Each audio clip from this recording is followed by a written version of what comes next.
नमस्कार भक्तगणों, आप सभी का हमारे YouTube चैनल शक्ति सुदर्शन उज्जैन पर स्वागत है। हिंदू धर्म में करवा चौथ का बड़ा ही महत्व है। पंचांग के अनुसार यह व्रत हर साल कार्तिक माह में कृष्ण पक्ष की चतुर्थी तिथि के दिन रखा जाता है। इस दिन सुहागिन महिलाएं पति की लंबी उम्र के लिए निर्जला व्रत रखती है और शाम के समय पूजा के बाद चंद्रमा को अर्घ देकर व्रत का पारण करती है। करवा चौथ का व्रत बहुत कठिन माना जाता है। इस दिन सुहागिन महिलाएं सूर्योदय से लेकर चंद्रोदय तक उपवास रखती हैं।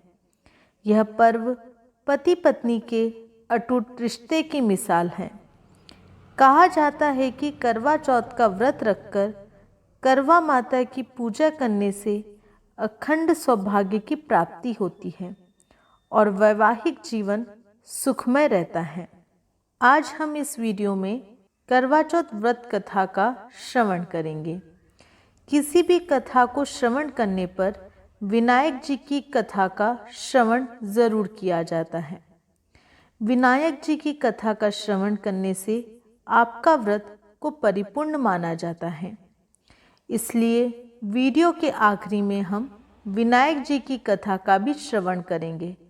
वीडियो को अंत तक ज़रूर देखिए और अगर आप हमारे इस चैनल पर नए हैं तो चैनल को सब्सक्राइब ज़रूर करें और बेल आइकन को दबाएं ताकि आने वाली नई वीडियोस की नोटिफिकेशन आपको मिलती रहे।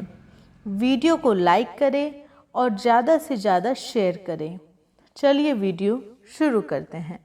एक साहूकार था, उसके 7 पुत्र व 1 पुत्री थी। 8 संतान में बेहद प्रेम था और वे नित्य हंसते बतियाते एक साथ भोजन करते थे। कार्तिक के कृष्ण पक्ष चतुर्थी के दिन करवा चौथ का व्रत था। सभी भाभियों ने उपवास किया तो बहन ने भी उपवास रखा। शाम को भाई खेत से आए तो ककड़ी, फली, सिंगाड़े आदि लेकर आए। बहन से बोले, ताजा ताजा खा ले। बहन ने कहा, मेरा आज करवा चौथ का व्रत है, मैं तो चंद्र दर्शन करके ही भोजन ग्रहण करूंगी। भाई बहन से बहुत प्यार करते थे। उन्होंने नकली चंद्र दर्शन कराने की सोची। उनमें से एक दीपक लाया, एक चलनी लाया और दूर एक बालू के टीले की ओर से चलनी के पीछे दीपक रखकर धीमे धीमे उसे ऊंचा किया। शेष भाइयों ने बहन को कहा, चांद उग आया, दर्शन कर ले। बहन ने अपनी भाभियों को भी दर्शन करने के लिए कहा। शेष भाइयों ने बहन को कहा, चांद उग आया, दर्शन कर ले। बहन ने अपनी भाभियों को भी चांद की दर्शन के लिए बुलवाया तो उन्होंने यह कहकर टाल दिया कि बहन जी, अभी तो आपका चांद उगा है, हमारा देर से उगेगा। भोली बाली ननद नहीं समझी। उसने विधि विधान से नकली चंद्रमा को जल चढ़ाया, कुमकुम का छींटा दिया, नमन कर सदा सुहाग की कामना कर भाइयों के साथ भोजन करने बैठ गई। पहले ग्रास में बाल आ गया, दूसरे ग्रास में तिनका, तीसरा ग्रास मुंह में लेते ही ससुराल से संदेशा आया कि बाई का पति ज़्यादा बीमार है, जल्दी से जल्दी इन्हें यहाँ से भेजें। तुरंत ससुराल भेजने हेतु 3 बार संदूक खोली तो काले सफ़ेद कपड़े ही हाथ आए। अतः जल्दी के मारे बिना रंग की पोशाक धारण करके उसके साथ में रवाना हो गई। माँ ने कहा, रास्ते में जो मिले सबको प्रणाम करती जाना। वह पीहर से रवाना हुई और रास्ते में छोटे बड़े पेड़ पौधे सभी को प्रणाम प्रणाम कहती गई। मार्ग में जो भी मिले सभी ने आशीष दिया। तेरे सातों भाई खुश रहे तू उनका सुख देने वाली शीलवती हो, सुपुत्री हो, पर किसी ने भी सुहागन होने का आशीष नहीं दिया। ससुराल में प्रवेश करते ही छोटी 6 महीने की जेठूथी झूले में सो रही थी। उसने जेठूथी को जाकर कहा, प्रणाम। जेठूथी ने उसे आशीर्वाद दिया, सदा सुहागिन रहो। घर के अंदर प्रवेश करते ही सास ने उसे शगुन के तौर पर परंपरा अनुसार पाटा बैठने को नहीं दिया और कर्कश एवं दुख भरे स्वर्ग से कहा कि जा ऊपर जा, तेरा पति व मेरा लाल मरा पड़ा है। जब उसके पति को शमशान ले जाने लगे तो उसने मना कर दिया और कहा, गांव के बाहर जंगल में मेरे लिए एक झोपड़ी बनवा दो, मैं अपने पति को लेकर वहीं रहूंगी। झोपड़ी में घी का दीपक जलाकर वह वहीं रहने लगी। 4 महीने बाद माघ महीने में तिलचौथ आई। उसने उसको पकड़ लिया और कहा, मेरे पति को जिंदा करो। तब माघ की चौथ ने कहा, मैं नहीं तेरे पति को जिंदा कर सकती। वैशाख की चौथ आएगी तो उसे पकड़ना। वैशाख की चौथ ने भी कहा कि मैं तेरे पति को जिंदा नहीं कर सकती। मेरे 4 महीने बाद भाद्रपद की चौथ आएगी। भाद्रपद की चौथ ने भी मना कर दिया कि कहा कि कार्तिक में करवा चौथ आएगी। कार्तिक की चौथ ही तुझे निहाल करेगी। उसी ने तेरा सुहाग बिगाड़ा है, क्योंकि तूने चलनी में नकली चांद के दर्शन कर लिए। अतः वही नाराज है, उसे ही राजी कर। तू तो कार्तिक की चौथ के ही पांव पकड़कर बैठ जाना। आखिर कार्तिक की चौथ आई। गुस्से में भरी बोली, भाइयों की प्यारी बहन करवा पियो। दिन में चांद उगाणी करवो पी। घड़ी भूखी करवो पी। व्रत बिगाड़ करवो पी। भाद्रपद की चौथ के कहे अनुसार साहूकार की बेटी कार्तिक के चौथ को पांव पकड़कर बैठ गई और अपनी भूल पर रोते हुए कहने लगी, माता, मेरे सुहाग तेरा हाथ में है, तुझे मेरा सुहाग लौटाना पड़ेगा। चौथ माता ने उसे दुत्कारा, फटकारा और कहा, पापनी हत्यारी, मेरे पाँव छोड़। लेकिन साहूकार की बेटी ने कातर स्वर में कहा कि मेरी बिगड़ी आप ही सुधारे, आपको मेरा सुहाग लौटाना ही पड़ेगा। चौथ माता भी द्रवित हो गई और आँख से काजल, नाखून से मेहंदी, बाल की बिंदी से कुमकुम रोली निकाली और अंगुली से शव के छींटे दिए तो त्यों ही साहूकार की बेटी का पति अंगड़ाई ले उठ बैठा और कहने लगा, खूब नींद आई। तब उसने कहा, ऐसी नींद किसी बैरी दुश्मन को भी नहीं आए।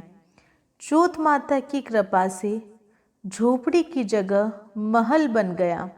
दोनों पति पत्नी खुशी से चौपड़ पासे खेलने लगे। सुबह उधर से कोई राहगीर निकला तो उसने झोपड़ी की जगह महल देखा तथा बोलने की आवाज़ सुनी तो उसने उसकी सास को जाकर बताया कि तेरा बेटा जीवित हो गया। यह सुनकर माँ बाप से रहा न गया और वे भाग कर आए और बहू के पैर पड़ने लगे।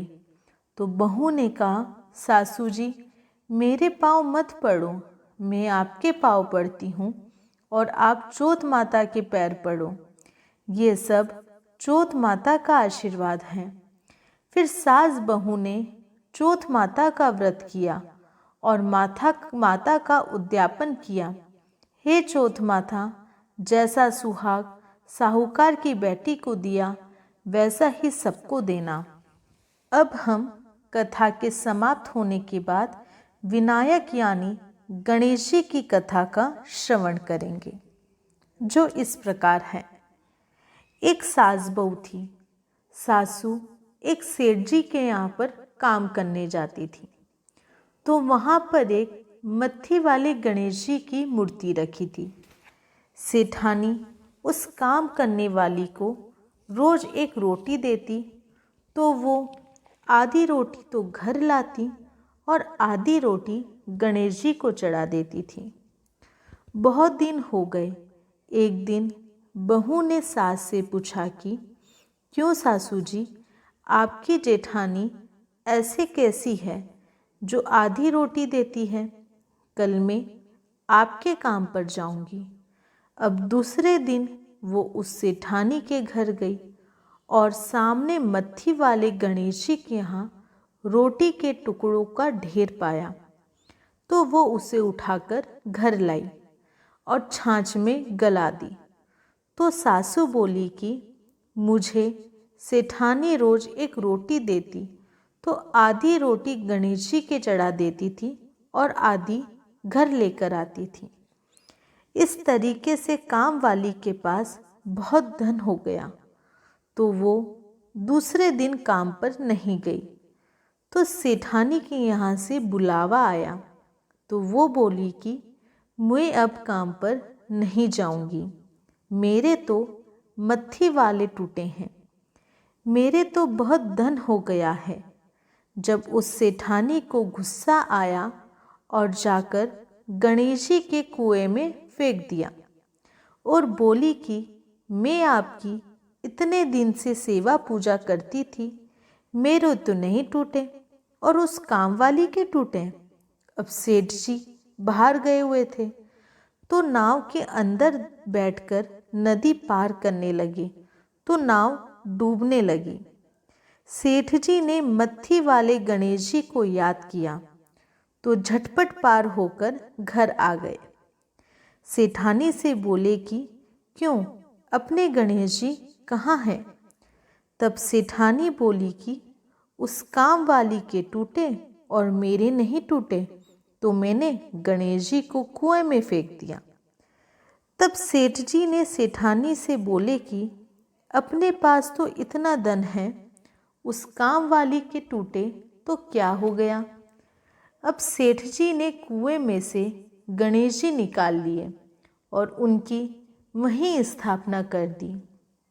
दोनों सेठ सेठानी अच्छी तरह से रहने लगे और हे गणेश जी महाराज, उस काम वाली के जैसे टूटे वैसे सब पर टूटना, कहते सुनते हुकार भरना, अधूरी होए तो पूरी करना, पूरी होए तो मान करना। अब हम कथा के समाप्त होने के बाद विनायक यानी गणेश जी की कथा का श्रवण करेंगे, जो इस प्रकार है। विनायक जी का मेला भरा और सब गांव के लोग मेले में जाने लगे। तो एक माँ बेटी अकेली थी। वो लड़की अपनी माँ से बोली, माँ मैं भी मेले में जाऊंगी। माँ बोली कि बेटा तू मेले में जाकर क्या करेगी? मेले में तो बहुत भीड़ है, दब जाएगी, मर जाएगी। तब वो बेटी मानी नहीं। माँ ने 2 चूरमे के लड्डू बनाकर दिए और पानी का लोटा दे दिया और बोली कि एक लड्डू गणेश जी को खिलाना और पानी पिला देना और एक लड्डू तू खाकर पानी पी लेना। तो वो लड़की मेले में चली गई और गणेश जी के सामने ऊंचे टेकरे पर बैठ गई। सब लोग मेला देखकर जाने लगे, तो सबने उस लड़की से कहा कि घर चल। तब वो बोली कि मैं गणेश जी को लड्डू खिलाए बगैर घर नहीं जाऊंगी। अब सब भीड़ खत्म हुई तो लड़की गणेश जी के पास जाकर बैठ गई और बोली कि हे गणेश जी, एक लड्डू तुझको और एक लड्डू मुझको। ऐसे करते करते सारी रात बीत गई। जब गणेश जी ने मन में विचार किया कि इसका लड्डू नहीं खाऊंगा तो ये तब तक घर नहीं जाएगी। तब गणेश जी उस कन्या के हाथ से लड्डू लेकर खाने लगे और जल पी लिया। फिर उस लड़की से बोले कि तुझे जो कुछ भी चाहिए वो मांग ले। तो वो बोली, महाराज मुझे तो कुछ भी नहीं चाहिए। गणेश जी पीछे ही पड़ गए कि बोल तुझे क्या चाहिए। तो वो बोली, अन्न मांगू, धन मांगू, लाज लक्ष्मी मांगू, 9 खंड का महल मांगू, खूटी हार सेज भरतार, पूतपाल में, दूध हाल में, भाई की आंगली, भतीजो रुनझुन कर दूं। इतना मांगते ही गणेश जी बोले कि लड़की तू बहुत छोटी दिखती है, पर संसार के सारे सुख ही मांग लिए। जा घर जा, तुझे यह सब मिल जाएंगे। तब वो रुनझुन बैलगाड़ी में सारा सामान लेकर घर आ गई। घर आने पर माँ बोली कि बेटी सब तो मेले में से आ गए, इतनी देर तक तू कहाँ थी। तब वो लड़की बोली कि सब गणेश जी के दर्शन करके आ गए और मैं गणेश जी के चूरमे का लड्डू खिलाकर जल पिलाकर आई हूँ। जब गणेश जी मेरे ऊपर राजी हो गए और मुझे इतना सारा सामान दे दिया और सब लोग देखते रह गए। उस दिन से लोग विनायक जी को बहुत मानने लगे। हे गणेश जी महाराज, उस लड़की पर जैसे टूटे वैसे सब पर टूटना, कहते सुनते हुकार बनना, अधूरी होए तो पूरा करना, पूरी होए तो मान करना। दी गई जानकारी आपको कैसी लगी कमेंट बॉक्स में ज़रूर बताएं। हमारे चैनल को सब्सक्राइब करें और बेल आइकन को दबाएं। जय श्री महाकाल। आप सभी को ये वीडियो कैसी लगी कमेंट बॉक्स में ज़रूर बताएं और हमारे चैनल को सब्सक्राइब करें और बेल आइकन को दबाएं। जय श्री महाकाल।